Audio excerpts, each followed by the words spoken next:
Hello everyone, my name is Joanny and welcome to Love Qualified. I have just finished my final year studying Physician Associate Studies in London, and in today's video I'm going to be sharing some of my top tips for those of you who are starting your hospital placement.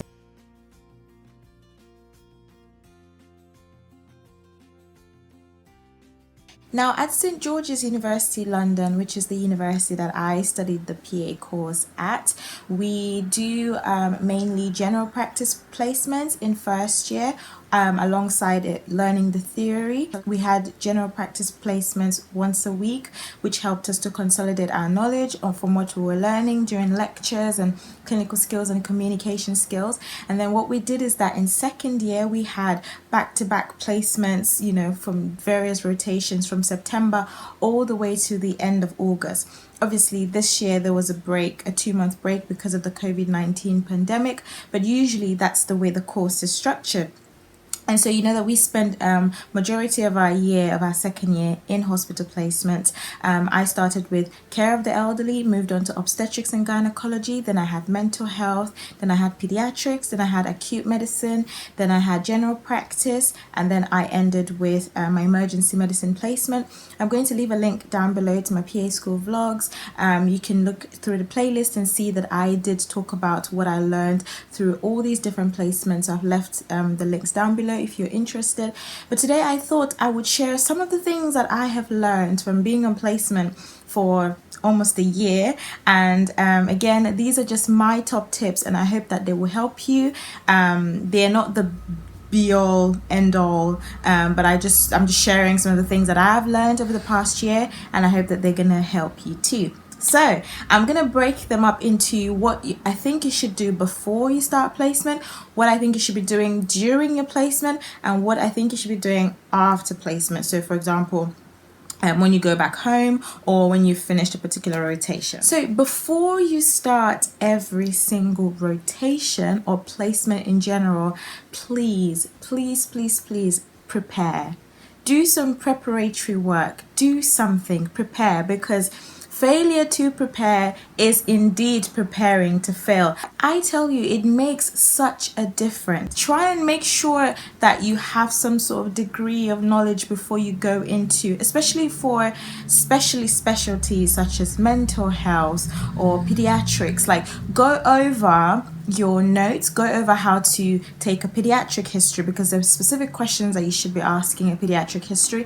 Go over how to take a mental health history, because there's specific questions that you need to ask, especially when you're risk assessing a patient. How do you risk assess a patient? How do you do an MMSC? How do you do, a mental state exam? Just different things that you need to know before for this particular speciality. Remind yourself how to do examinations, cardiovascular exam, respiratory exams. Go over them. Remind yourself how to do some procedures, and read over your notes as well, and remind yourselves of the different conditions, and just have some sort of idea before you go in. I think what placement is meant to do is to help consolidate your knowledge, not to teach you from scratch. So you should be going over your notes as well, and placement is going to help you consolidate that knowledge. So I feel like you would get the most out of placement if you approach it that way, rather than you just going in not being prepared at all. One other tip that I would suggest is for you to pray for favor,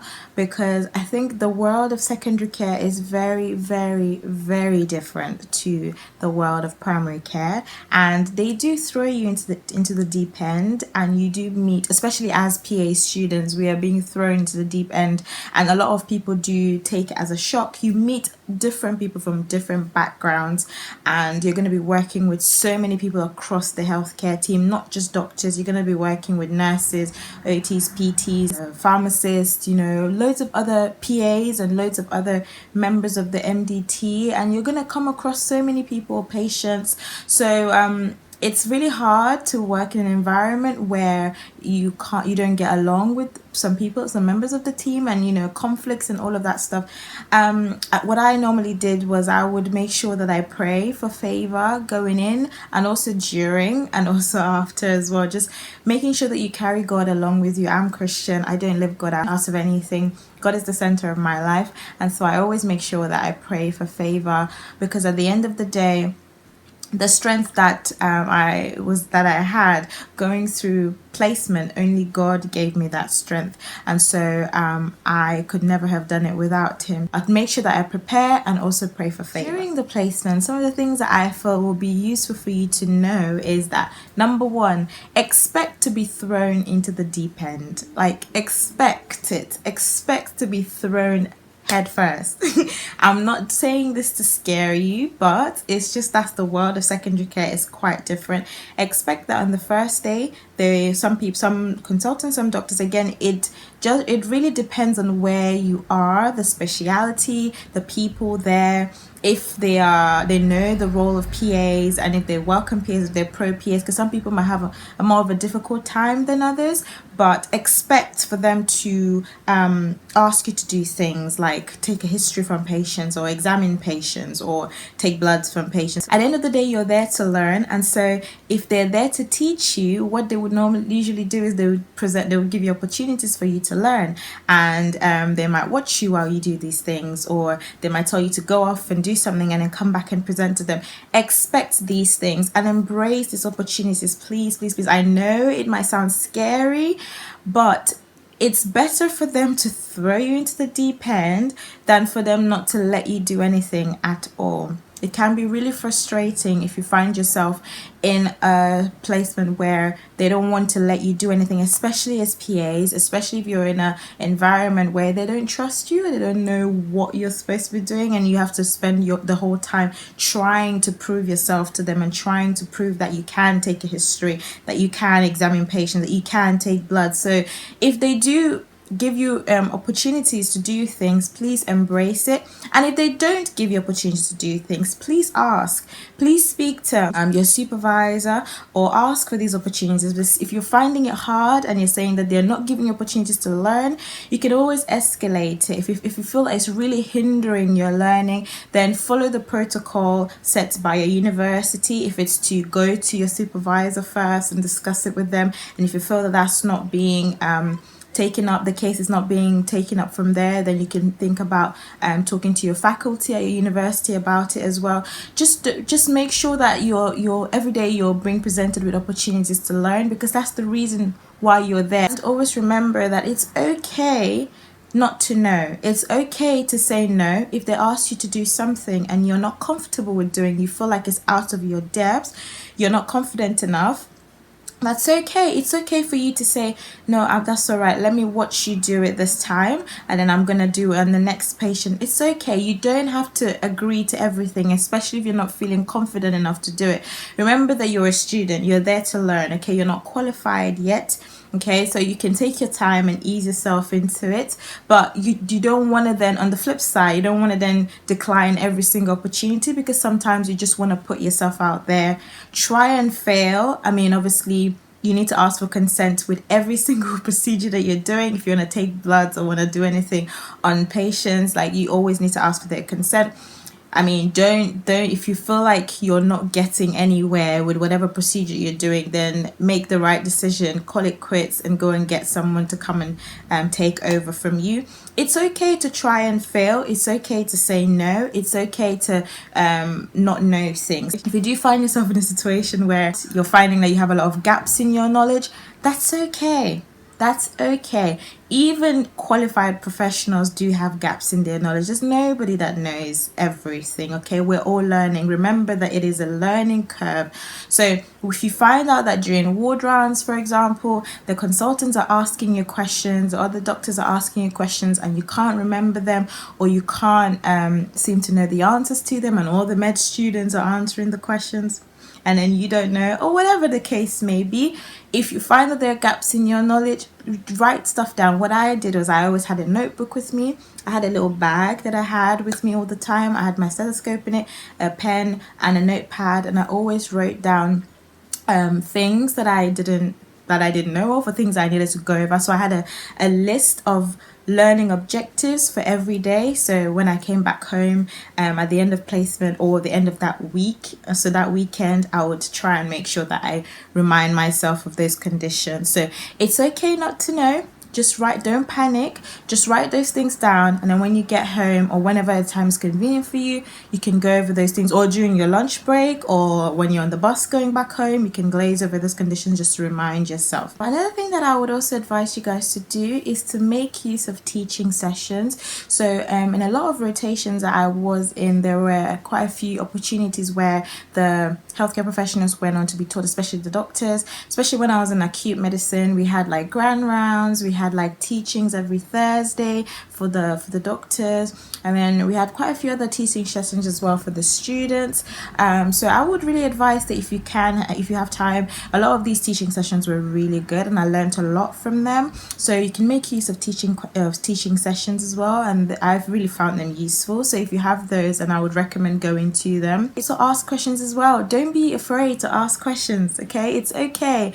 No question is dumb. Really and truly, if you don't understand something, or if you find something during a ward round, or you find that the doctors are doing something that you don't understand why they're doing it, or their rationale for particular management for a patient, or even the nurses as well, or the HCAs, or anyone else that you come across, the pharmacists, it's a big team. The thing about the hospital is that you have so many different healthcare professionals within the team, and so if you want a question to be answered, I guarantee you that you would most likely find someone who would have some sort of answer, or who will point you in the right direction to find the answer. So don't be afraid to ask questions. Okay, now these two things I would say are very, very important. Don't forget to have your lunch. Please, please, please, please make sure you have your lunch and stay hydrated. I beg you, please drink water, because there were some days when I would go from 8:30 to 4:30 or 5, and I wouldn't even drink water once, and I'll come home with headaches. Have your lunch and drink water, because you need to look after yourself. Please don't kill yourself, okay? You're learning, you need to learn, you need to feed your brain, you need to feed yourself, you need to look after yourself. So please eat and please drink water. And another thing that I think is very important is that you need to be proactive when it comes to placement. In order for you to get the most out of it, I do feel that for placements where I was more proactive, those are the placements where I got the most out of. Like I mentioned a few scenarios at the beginning, you might meet a team where they do know PAs, they're very pro PAs, and then they let you do things and then they guide you as you go along. But you might meet some other teams where they're not as they're not very involved in teaching you very much. So in times like that, I think you'd have to use your own common sense and really ask yourself, what do I want to get out of this placement? How can I learn? Ask for opportunities to examine patients, ask for opportunities to take bloods, take blood cultures, do ABGs, do ECGs, all those things. There's so many different things that you can learn how to do. So ask to see chest x-rays and CT scans, and or ECGs. Ask to practice your reading them and interpreting them and going over it with a doctor. I think one thing as students that we can be tempted to just fold our hands and sit back if they're not letting us do stuff. Like I said, if you find that what's happening in your placement is really hindering you, then try and look for ways to escalate that, because really and truly you should be learning from placement. And also, I think this goes without saying, please be polite.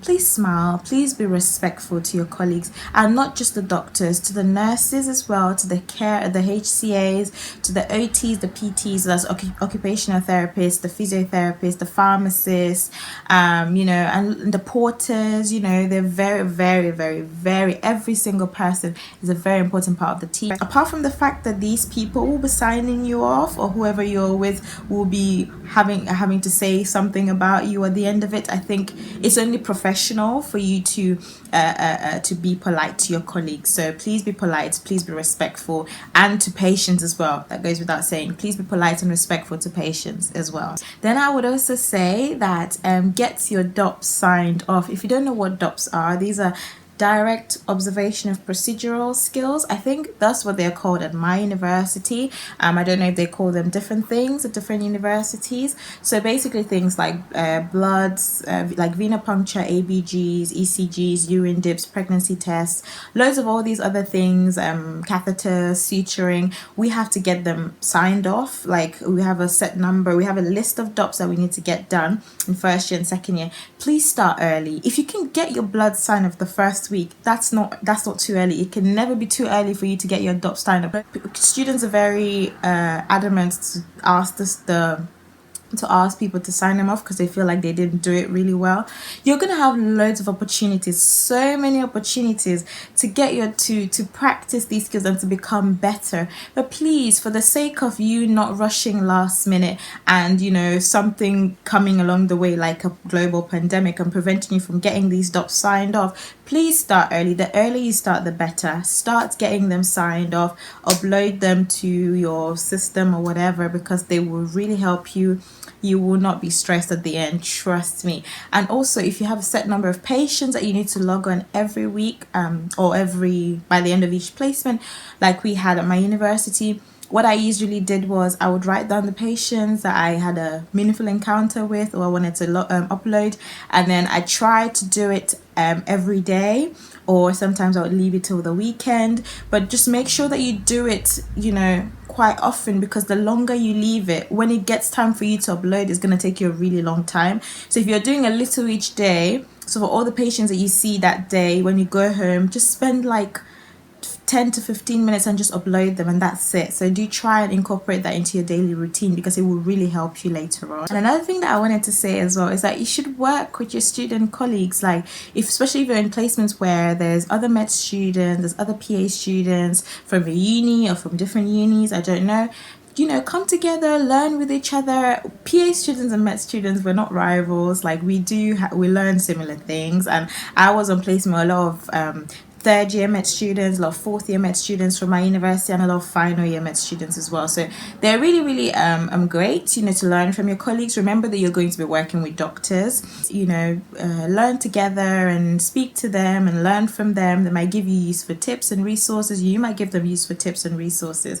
So work closely with your student colleagues and help each other. Please, you're not rivals. You're part of the team. Help each other. After placement, this can be after you finished for the day, or like after you finished a particular rotation. One other thing I would say is you don't have to necessarily be staying super late at placement. Obviously, at my university, we had a set number of hours that we needed to do. And the reason for them setting these hours is because they're trying to give us an opportunity to get the most out of placement. But really and truly, if you've done your hours, there's really no need for you to be staying there up until 7-8 p.m. at night. I mean, do it if you're super keen, but you need to remember that you're a student at the end of the day, and you've got your coursework waiting for you at home. You've got to go home and sleep and come back the next day. The people who you're with, they're getting paid, and it's their job, but you're learning. Okay, so you need a break. So don't stay over for hours and hours and hours and more than you're supposed to. It's not worth it, really. It's really not worth it. Just remember that you need to go home.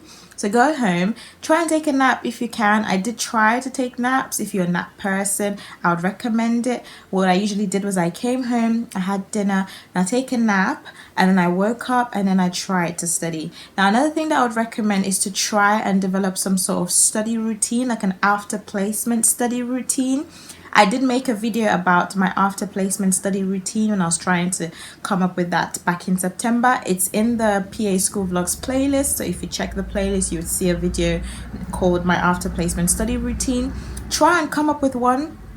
It might be, I knew some people who didn't study at all during the week, but then they would leave all their studying till the weekend. If that works for you, then stick to that. I know some people who had group studies during the week, and they would have study time for themselves as well, where they would go over examinations, go over stuff. If that's what works for you, then definitely go ahead with that. But attempt some sort of after placement study routine, because as much as we would only like to be on placement, the reality of the situation is that you have other stuff to do. I know some unis, the second years or the final years, have dissertations to write as well. I didn't have that, but you might have dissertations, you might have courseworks and exams as well that you have to study for. So remember that you have exams. So Don't leave your revision to last minute. Try and incorporate your revision as well. If not during the week because you're too tired, at least during the weekend, try and designate some time to study. And also, one another tip that I would really stress on is try and speak to friends and family. It's okay if you're struggling. Just try and make sure that you access, that you speak to somebody about it. If it's your friends, your family, your loved ones, people who can help you get the stress off, or if there's other things that you can do like exercise and hang out with friends, or go out and if over during the weekend and just hang out with people that you love, or just speaking to the people in your faculty members, just telling them what's stressing you out on placement. A lot of the times, because we're so divided from our colleagues and our friends, we can feel like we're alone in the journey. But if you really feel like you need to rant, or you need to vent, or you're struggling, please do tell someone. It's not the end. If things aren't going well, I'm sure people are always there to help you. Please escalate the situation. Tell the faculty, tell your friends, and ask for advice from family members. And just don't try and juggle it all on your own. It is hard. It's a bumpy journey. It's a very torturous path. I struggle to pronounce that word, torturous. It's a torturous path, but it's very doable. So yeah, if you're struggling, please do tell someone. Thank you so much for watching till the end. If you have, those are my top tips for those of you who are starting placement.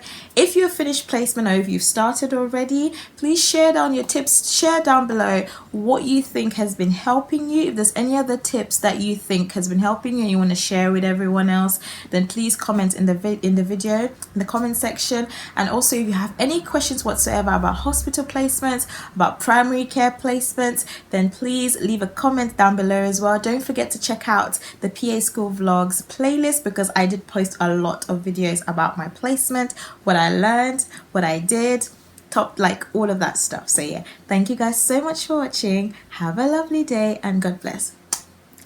Bye.